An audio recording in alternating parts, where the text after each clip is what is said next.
जय श्रीराम जय हनुमान आपण मानक एनकेडी न्यूज को स्वागत जनाऊँगी। आज हूँ 10 जुलाई गुरुवार। आज किसी न्यूज अपडेट विषय जानिबा मो सहित जोड़ी हो रही चैनल को सब्सक्राइब करी बेल आइकन को क्लिक करंतु। आसंतु आज किसी न्यूज अपडेट विषय जानिबा। चलित मास 3 तारिख रे आरंभ होइथिबा वार्षिक 38 दिनिया श्री अमरनाथ जी यात्रा दक्षिण काश्मीर अनंतनाग जिल्लार ननवान पहलगाम बेस कैंप एवं मध्य काश्मीर गंडेरवाल जिल्लार बालताल बेस कैंप एही दुईटी रूट्रु सुगम शांतिपूर्ण एवं निर्विघ्न चली। आज श्री अमरनाथ जी यात्रार सप्तम दिन सूचनारू जनापड़ी जे 1 लक्षरू अधिक तीर्थयात्री दर्शन करिसेंती। कैलाश मानसरोवर यात्रा 2025 पंचम ब्याच सिक्किमर नाथुला दे आज सकाळे दिल्ली प्रस्थान करिवार कार्यक्रम रही। केंद्र रसायन और सार मंत्री जेपी नड्डा तेलंगाना रे यूरिया जोगान सुनिश्चित करने आश्वासन देइछंती। छत्तीसगढ़ दांतेवाड़ा जिले में आज 12 जन माओवादी पुलिस सम्मुख में आत्मसमर्पण करिसेंती। शिशु एवं छोट पिला मानक पई विश्वर प्रथम मलेरिया औषध मंजूर होइछि। पश्चिम यूरोप चलित वर्ष जून मासर सबुठारु गरम मास अनुभव करिछि। हाराहारी तापमात्रा 20.49 डिग्री सेल्सियस को छुईछि। अमेरिका राष्ट्रपति डोनाल्ड ट्रम्प सोमवार दिन बांग्लादेशी सामग्री पई एक नूतन हार 35% घोषणा करिथिबारु बांग्लादेश एबे अनिश्चिततार सम्मुखीन होइछि। यह तांकर मूल्य घोषणा 37% उपरे मात्र 2% ह्रास थिला, जहा 1 अगस्त रु कार्यकारी हेबो। भारत 2070 सुधा शून्य कार्बन लक्ष्य पाई ऊर्जा शिक्षा उपरे गुरुत्व देउछि। केंद्र शिक्षा मंत्री श्री धर्मेंद्र प्रधान आईआईटी दिल्ली रे भविष्यत ऊर्जा शिक्षा उपरे जोर देले। आसंता 10-11 जुलाई गुजरात रो केवाडिया रे केंद्रीय विश्वविद्यालय कुलपति सम्मेलन हेबो। एथिरे एनईपी 2020 5 वर्ष समीक्षा, भविष्यत योजना, शिक्षा गवेषणा, भारतीय भाषा, डिजिटल शिक्षा, अंतर्जातीय जोगाजोग, मान्यता और शिक्षक तालीम उपरे आलोचना हेबो। 10 टी विषय रे अधिवेशन हेबो। राज्य सरकार पंचम और अष्टम श्रेणी पाई नुआ पास नीति लागू करिसंती। एही नियम अनुसार परीक्षा रे फेल हेले 2 मास मध्य पुनः परीक्षा देवाको पड़िबो। द्वितीय थर रे मध्य फेल हेले सही श्रेणी रे रहिबे, किंतु विदा करा जिवो नाही। माननीय राष्ट्रपति द्रौपदी मुर्मू 14 और 15 जुलाई 2 दिन ओडिशा गस्त रे रहिबे। से एम्स भुवनेश्वर और रेवेन्सा विश्वविद्यालय समावर्तन, सारला जयंती और कलिंग रत्न पुरस्कार अनुष्ठान रे जोग देबे। राज्य सरकार प्रस्तुति नहीं बैठक करिछि। ओडिशा गस्त ने राहुल गांधी को लक्ष्य करी बीजेपी विधायक जयनारायण मिश्र कठिन मंतव्य देइछंती। से राहुल को कॉमेडियन और जोकर कही कटाक्ष करिसंती। तेबे तांको गस्त रे राज्य रे कोनोसी प्रभाव पड़िबो नाही बोली से कहिसंती। कांग्रेस रो पतन दृश्यमान बोली मत प्रकाश करी से कहिसंती जे आगामी शताब्दी रे भी यही दल उठी पारिबो नाही।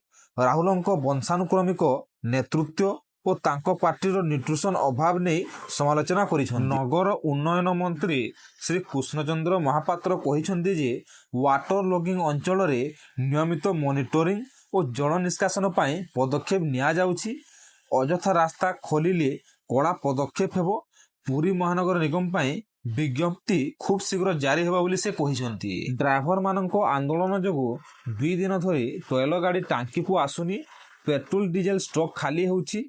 उत्कल पेट्रोलियम डीलर सभापति चेतावनी देइछन्ती, तेल डिपो धर्मघट जदि चली थाए तेबे जिला एसपी को हस्तक्षेप आवश्यक। वेदांत ढेंकानाल रे स्थापन करिबो एल्युमिनियम स्मेल्टर प्लांट। निवेश राशि 1.28 लक्ष कोटी। महाप्रभु श्री जगन्नाथ महालक्ष्मी को रथयात्रा रे न नहीं जीवा परे देवी कोप करथिले। पत्नी को मानभंजन पाए महाप्रभु देइथिले रसगोला। एही रसगोला द्वारा लक्ष्मी नारायण मध्यरे मानभंग घटिथिला।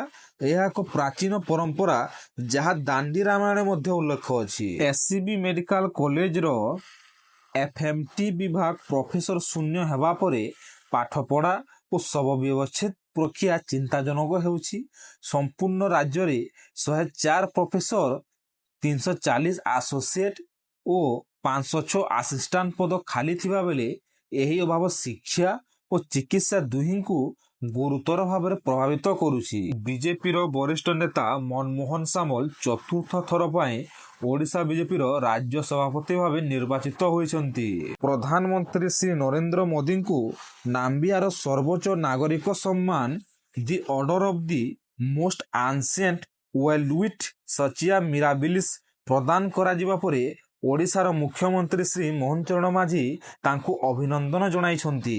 କୃଷି କ୍ଷେତ୍ରରେ ଓଡ଼ିଶାକୁ ସର୍ବୋତ୍ତମ ରାଜ୍ୟ ଭାବରେ ମାନ୍ୟତା ଦିଆଯାଇଛି ଏବଂ କୃଷି ଟୁଡେ ଗ୍ରୁପ ଦ୍ୱାରା ପ୍ରତିଷ୍ଠିତ କୃଷି ନେତୃତ୍ୱ ପୁରସ୍କାରରେ ସମ୍ମାନିତ କରାଯାଇଛି। କୃଷି କ୍ଷେତ୍ରର ଭାରତର ଅଗ୍ରଣୀ ଗଣମାଧ୍ୟମ କୃଷି ଟୁଡେ ଗ୍ରୁପ ଦ୍ୱାରା ଆୟୋଜିତ 16ତମ କୃଷି ନେତୃତ୍ୱ କନକ୍ଲେଭରେ ଏହି ପୁରସ୍କାର ପ୍ରଦାନ କରାଯାଇଛି। ଏକ ସରକାରୀ ପ୍ରେସ୍ ରିଲିଜ ଅନୁଯାୟୀ ଏହି ପୁରସ୍କାର ଓଡ଼ିଶାର ଉପମୁଖ୍ୟମନ୍ତ୍ରୀ ଏବଂ କୃଷି ଓ କୃଷକ ସଶକ୍ତିକରଣ ଏବଂ ଶକ୍ତି ମନ୍ତ୍ରୀ ଶ୍ରୀ କନକ ବର୍ଦ୍ଧନ ସିଂହଦେଓ ଗ୍ରହଣ କରିଛନ୍ତି। ଓଡ଼ିଶାର ଗୋପୀନାଥ ସାହୁ ITI ଲିମିଟେଡର ସ୍ୱାଧୀନ ନିର୍ଦ୍ଦେଶକ ଭାବରେ ନିଯୁକ୍ତ ହୋଇଛନ୍ତି। ଏକ ତଥ୍ୟରୁ ଜଣାପଡ଼ିଛି ଯେ ଅକ୍ଟୋବର 2024ରୁ ଜୁଲାଇ 2025 ମଧ୍ୟରେ ଓଡ଼ିଶା ଯାତ୍ରୀ ପ୍ଲାଟଫର୍ମରେ ମୋଟ ଉପଭୋକ୍ତାଙ୍କ ମଧ୍ୟରୁ 57.44% ମହିଳା ଥିଲେ। ଓଡ଼ିଶା ପାଇଁ ସତର୍କ ସୂଚନା। ଗାଙ୍ଗେୟ ପଶ୍ଚିମବଙ୍ଗ ଉପରେ ଲଘୁଚାପ। ଆଗାମୀ 7 ଦିନ ଧରି ବର୍ଷା ବଜ୍ରପାତ ପବନ ଜାରି ରହିବ। ଭାରତୀୟ ପାଣିପାଗ ବିଭାଗ IMD ଜଣାଇଛି ଯେ ଗାଙ୍ଗେୟ ପଶ୍ଚିମବଙ୍ଗ ଓ ସଂଲଗ୍ନ ଝାଡ଼ଖଣ୍ଡ ଉପରେ ଲଘୁଚାପ ଏବଂ ଘୂର୍ଣ୍ଣିବଳୟ ଥିବାକୁ ନେଇ ଓଡ଼ିଶା ଉପରେ ପ୍ରଭାବ ପଡ଼ିବ।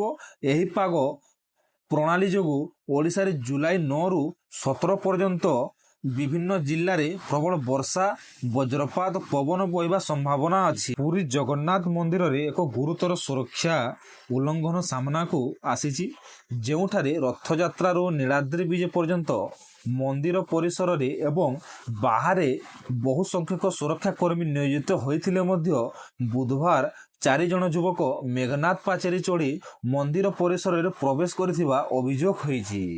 ଝାରସୁଗୁଡ଼ା ପୋଲିସ ଦ୍ୱାରା ଅବୈଧ ଭାବରେ ଅଟକ ଥିବା ବଙ୍ଗାଳୀ ଶ୍ରମିକଙ୍କୁ ମୁକ୍ତ କରିବାକୁ ଓଡ଼ିଶା ସରକାରଙ୍କୁ ଅନୁରୋଧ କଲେ TMC ସାଂସଦ ମହୁଆ ମୋଇତ୍ରା। ପ୍ରାଥମିକ ଶିକ୍ଷା ନୀତିରେ ଏକ ପ୍ରମୁଖ ପରିବର୍ତ୍ତନ ସ୍ୱରୂପ ଓଡ଼ିଶା ସରକାର ଆନୁଷ୍ଠାନିକ ଭାବେ ଶିକ୍ଷା ଅଧିକାର RTI ନିୟମରେ ସଂଶୋଧନ କରିଛନ୍ତି, ଯାହାଦ୍ୱାରା ବିଦ୍ୟାଳୟଗୁଡ଼ିକ ଆବଶ୍ୟକୀୟ ଶିକ୍ଷାଗତ ମାନଦଣ୍ଡ ପୂରଣ ନ କଲେ ପଞ୍ଚମ ଓ ଅଷ୍ଟମ ଶ୍ରେଣୀର ଛାତ୍ରଛାତ୍ରୀଙ୍କୁ ଅଟକାଇ ପାରିବେ।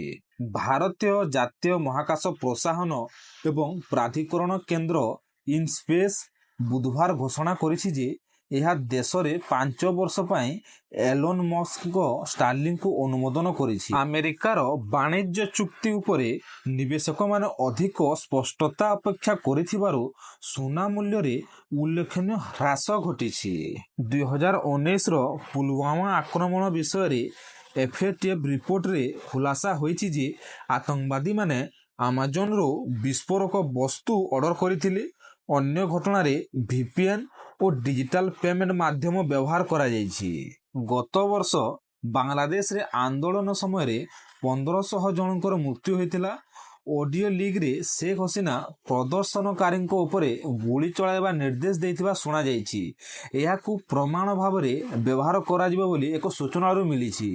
ଚଳିତ ବର୍ଷ ପ୍ରଥମ ତ୍ରୈମାସିକ ଏପ୍ରିଲରୁ ଜୁନରେ ଓଡ଼ିଶା 1.4 ଲକ୍ଷ କୋଟି ଟଙ୍କାର ଘରୋଇ ପୁଞ୍ଜିନିବେଶ ହାସଲ କରି ସାରା ଦେଶରେ 40% ଅଂଶ ଦେଇ ଦେଶର ପ୍ରଥମ ସ୍ଥାନ ଅଧିକାର କରିଛି। ଆଜିର ନ୍ୟୁଜ୍ ଅପଡେଟଟି ଇନଫର୍ମେଟିଭ ଲାଗିଥିଲେ ଚ୍ୟାନେଲକୁ ସବସ୍କ୍ରାଇବ କରି ଲାଇକ୍ ସେୟାର ଆଣ୍ଡ କମେଣ୍ଟ କରନ୍ତୁ।